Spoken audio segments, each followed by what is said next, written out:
on digital, online, smartphone and tablet. This is BBC 5 Live. 5 Live Daily with Peter Allen. Good morning. 7 minutes after 11. In an hour's time, it's Prime Minister's Questions, of course. Jeremy Corbyn, David Cameron. In the meantime, we might pick our way through some of the issues which might arise during that Prime Minister's Question time, in the company of John Pienaar, Chief Political Correspondent, Victoria Prentice, Conservative MP, Jenny Chapman, Labour MP for Darlington, and Patricia Gibson, who is SNP from North Ayrshire and Arran. John, I got three issues on my place here.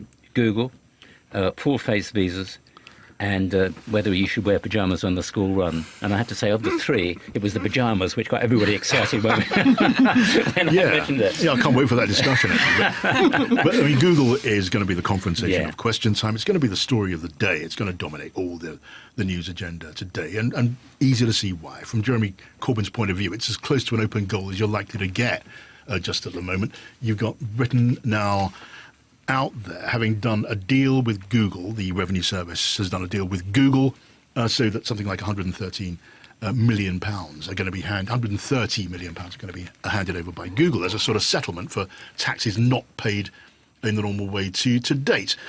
George Osborne says, what a great deal. Chorus of voices saying, no, it's not such a great deal. And that's made more difficult today when you see reports of Italy reportedly on the edge of doing a deal to get more of a proportion of Google tax than Britain, and France also on the edge of doing a similar thing. Even though they've got fewer employees in those countries. But when Corbyn goes for it, as he will, you will see the comeback, which is, look, we're doing something. When you were in office, you did nothing. OK, we're going to deal with it then with our panel before I move on to those other two issues. A brief comment first from a French MEP called Eva Joly, who's on a tax committee in Brussels and is not impressed with the UK settlement. This bad deal is also very bad news for everybody because it shows that the UK prepare itself to become kind of a tax haven to attract the multinationals.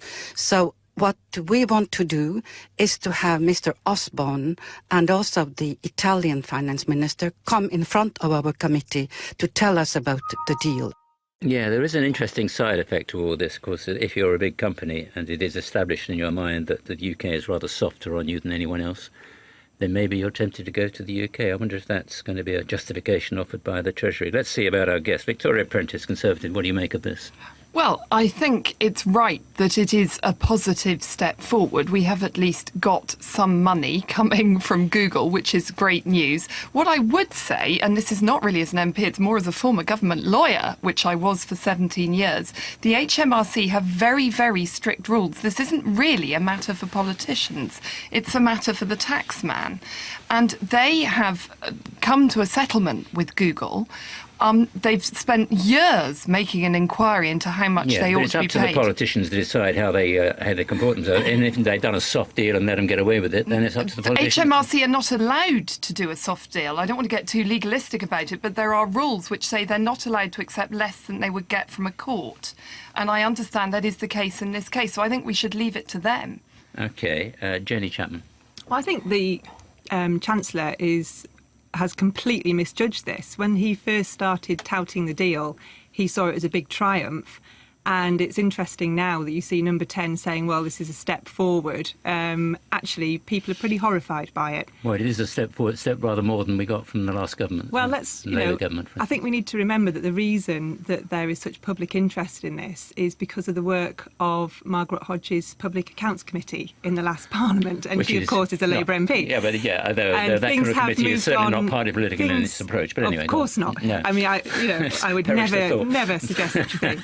But I think that Margaret did make the running on this. She got the public interested, and now there is huge pressure on politicians to sort this out. And what we need isn't just the money, what we need is transparency around the process. Because what I'm getting from my constituents is, hang on a minute, I've got to do my return at the end of this month.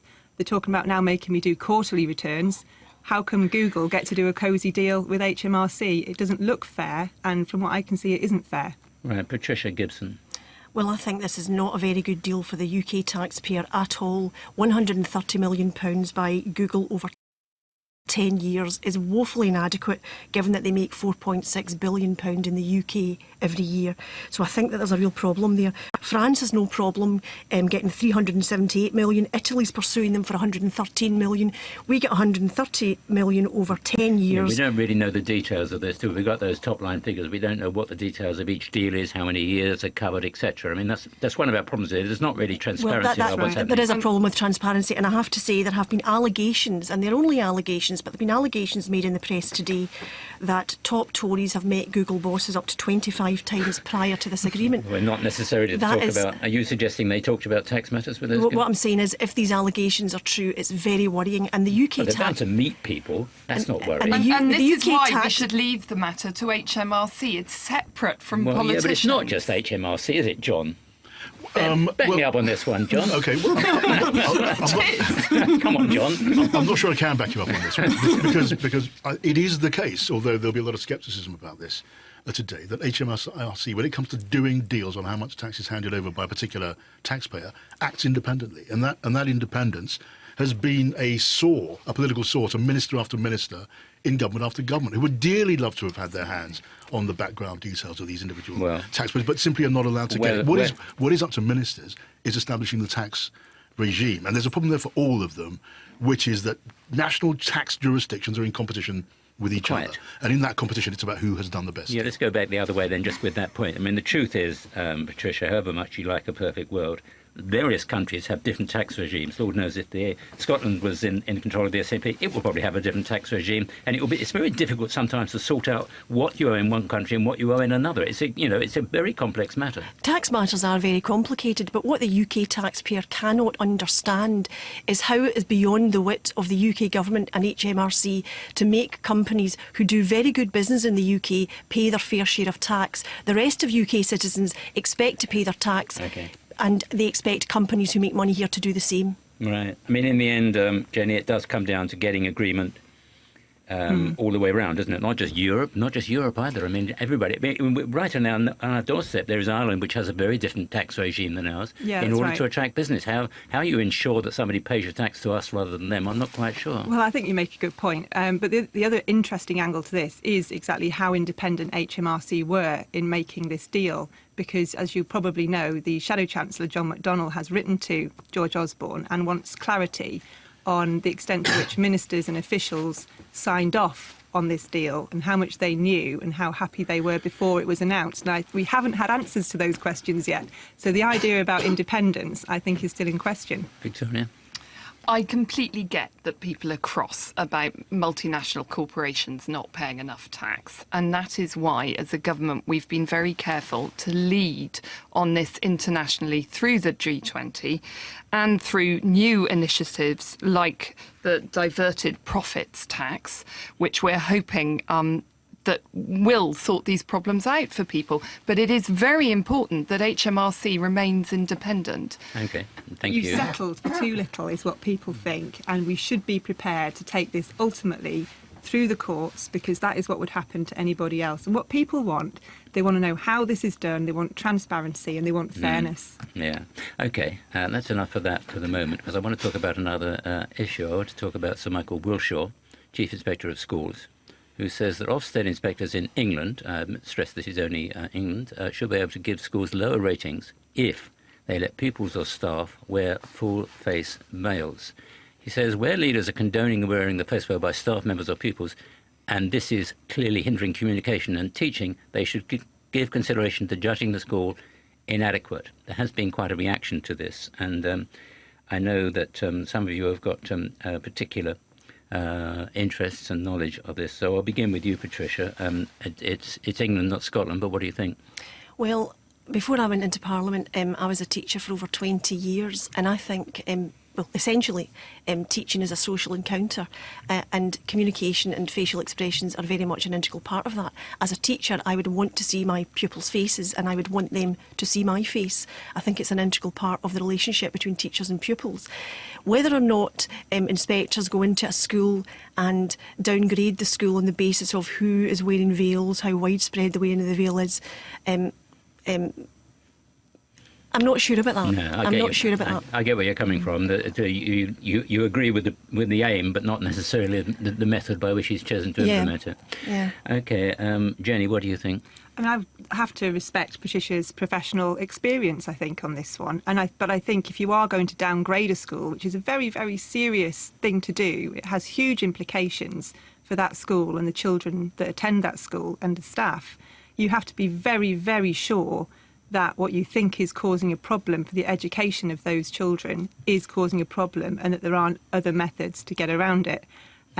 Michael Wilshaw needs to defend his case, and he needs to explain why he thinks this should happen. And I think we need a bit more from him before we start rushing to judgment on this. See, Victoria, it kind of feeds into a general narrative at the moment, which is that Muslim people will feel that the world is against them, and that this government is against them. And that's the problem, isn't it? It just seems to be part of the parcel. I don't think that's true at all. I agree with Patricia too, and I think what is important about what Sir Michael said is that heads and teachers locally should feel empowered to make their own decisions in individual cases, and that he will back them up. And I have to say, I completely agree that that's the right thing to do.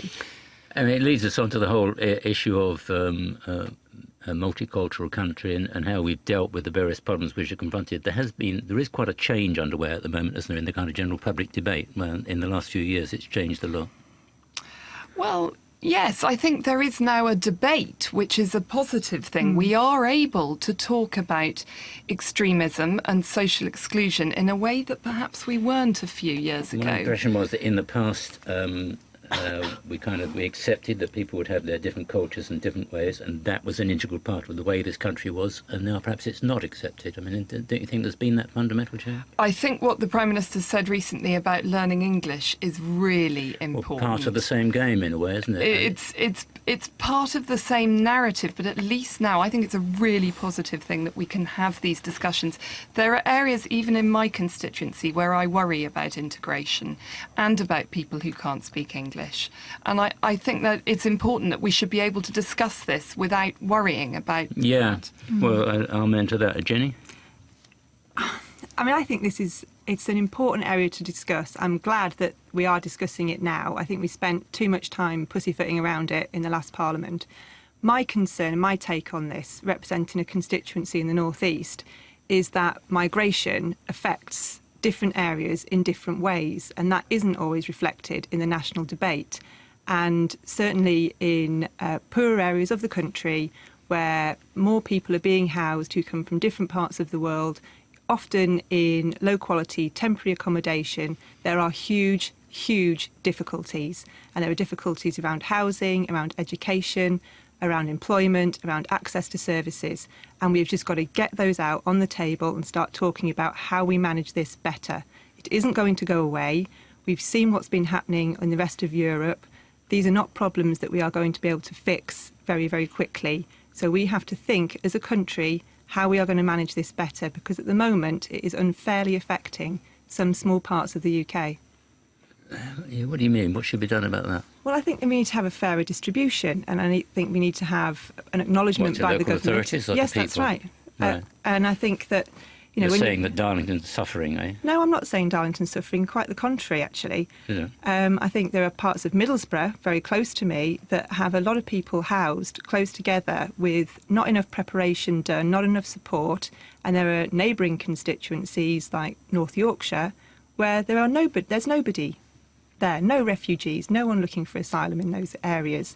And that can't be right. Yeah. And we need to share the privilege, really, of hosting people in this country. It's something we're proud to do. We want to do a good job. And at the moment, I don't think we are doing a good enough job. Patricia? Well, the kind of issues that have been raised are not issues that we recognise in Scotland. And I think any discussion about the increasingly diverse societies across the UK, I think we should always temper that conversation with tolerance. Absolutely right. Absolutely. And I think, And I think we also have to be very careful, as has often happened in the Chamber and the House of Commons, we often have to be careful of conflating migration with people fleeing persecution and seeking refugee status. So I think that the conversation is... It's very difficult to pick those apart, though, sometimes. I mean, I've heard there's some more figures recently about people guessing about how many people are turning up in Europe are actually economic migrants. Well, you can't really come up with these labels, can you? Well, I'm talking about people in particular fleeing the zones in the... Somebody would run away, say, from... would get out of Syria. How would you necessarily define whether they were an economic migrant or somebody who was just seeking asylum because of the war? How would we know that? How do you draw a line? I'm not quite sure how you split up the two. Well, obviously, when people come into the UK, certainly the UK assesses them and vets them, and we know that the UK is taking people directly from the camps, the most vulnerable people. But however you reach a stage of a diverse society, it's important that we're tolerant, and we have to particularly remember that this is the week of we remember the Holocaust, and we remember how people, we've heard the debates in this week in the House of Commons about people with their doors painted red and wristbands and the whole debate around that. I think as society becomes increasingly diverse, we have to remember the past and let it guide how we treat people in the future. And there's a very careful balance to be struck in certain communities, and we have to be very mindful of that. OK, and just before I move on to another issue, a bit of news just coming in. Scotland's Lord Advocate has declined a request for a private prosecution of the driver of a bin lorry. You remember the story, of course. It was in George Square in Glasgow. 6 people died. And there may still be a private prosecution. We'll get more on that a little later. The debate on asylum seekers, etc., has changed quite sharply in the last few months, hasn't it, John? In every possible way. I mean, we're looking at, you can genuinely call it a crisis. It's at least possible to describe it in that way. When you look at the floods of people across Europe, across the outer borders of Europe, within the borders of Europe, we're looking now seriously at the coming summit in February through to March in Brussels at just what to do about that, with no very clear answers on the table, except that the plan that was put in place a very few months ago simply isn't working and isn't being observed by the constituent countries of the European Union. Yeah, very brief. I mean, we're all over the place at the moment on this, aren't we? We just no one's got any idea what to do now. Well, it's a really, really difficult issue, and I have to say, I completely support what David Cameron's line has been throughout on Syria, which is to help people in the region, in Syria and in the countries surrounding Syria. And I'm really proud that we in the UK are the second biggest donor to that region. I think we are doing our bit, and I think if we can keep people in Syria, that is the best thing for them in the end, rather than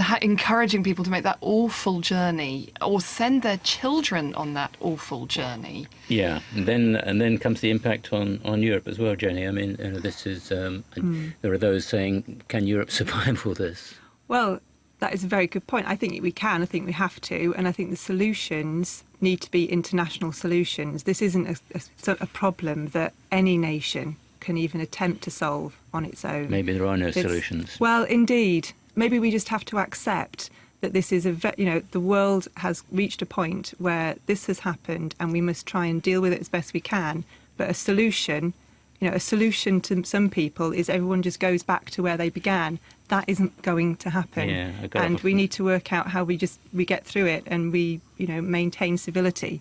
Got a funny feeling, Patricia, that it will end up with Europe erecting its own fences and then camps like you might find in Calais, except around the borders of Europe. I mean, that's the way things are moving, isn't It's it? a real worry, and one wonders if we would be where we are now if there had been a more coordinated European response from the outset. Exactly. And now what we've got is nation against nation. We've got Greece being threatened, being thrown out of Schengen, ladders are being pulled up, walls are being put up, metaphorically speaking.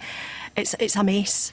And caught up in that, picking up on the point made earlier, we have thousands of unaccompanied children in Europe, very vulnerable. Save the Children are doing a great job in trying to protect these children, help them, get them resettled and embedded into new lives. But think of the trauma of these children. Yeah. Awful. OK, thank you for that. I'm just going to end on one other matter, which is of particular interest to at least one of our guests, or maybe all our guests, I don't know, because we're going to talk about pyjamas. There's a head teacher in Darlington, has written to parents asking them not to visit the school in pyjamas. Can this routinely be happening? Kate Chisholm from Skerne Park Academy says she's had people turn up for assemblies and a parents' evening. And that is beyond the pale in nightwear. And she told Tony Livesey about all the things she's seen. Parents in pyjama bottoms and sort of T-shirts with duffel coats on top, and some sort of in the slippers or Ugg boots and things like that, and obviously looking as if they've just got out of bed, really. Yeah. What effect does this have? Why is it detrimental to the school, do you think? I think in Scone Park, we're absolutely ambitious for our children, and we want them to have the very best in life. Now, I'm not saying that if a parent wears pyjamas to school that the bad parents are anything like that.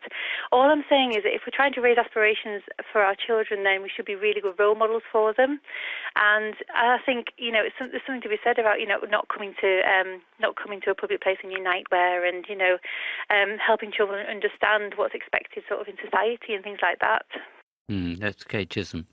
I'll let you into a secret. When I first raised this issue, one of my guests said, well, I shouldn't do it more than once a week. Slightly mixed message here, but we'll go first to Jenny Chapman, who's, of course, Labour MP for Darlington.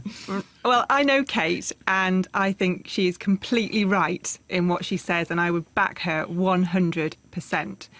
Having said that, I will confess. 100%. I will confess to having been on a very, very small number of occasions one of those parents who would not be ideally attired for leaving the house. What are we talking? Slippers, are we talking? We are not. No, we're talking shoes, but with, shall we call it loungewear, I think, to drop my son off at school. Jenny, it does not happen on a regular basis. I think if you're doing it every day, that's slightly different. It's a remarkable. That is, Johnny's shaking his head. Yeah, I'm trying to turn it over in my mind and be fair. I don't know how anyone turns up at a school parents' evening in pyjamas. To be fair, though. At least they turn up. I mean, let's be fair. They are turning up to the school. Yeah. If I'm being even fairer, as I'm speaking, I'm going through my mind, for example, when I might have, I don't know, got up in the morning, pulled on a t-shirt and a pair of shorts, and just drop one of the kids off, which is the sort of stuff I would if I would jog, if I jog, which I do not. But equally, might sleep it. But if you wore a pink onesie, it might show up a bit more, mightn't it? You probably just disguised it quite well. My kids' school in a pink onesie, that would probably be pink onesie. Exactly. Some people do take this extreme. There was a lady of my acquaintance who actually wouldn't let her children see her in the morning until she got her makeup on. She cared a lot. I have to say, I don't look my best at the bus stop every morning. I don't.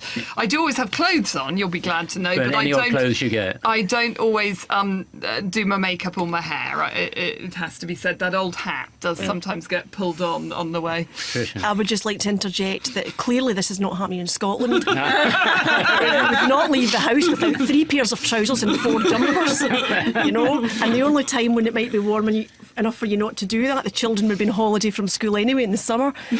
So clearly this would never be an issue in Scotland. Yeah, well, it's another one of those issues where you can simply say it's nothing to do with us. Does it matter, Jenny? I think it does matter. I think Kate is right that if it's happening every day, if it's happening to pick children up at the end of the school day as well as to drop them off, if it's happening parents' evening and performances, that's not great. That isn't how.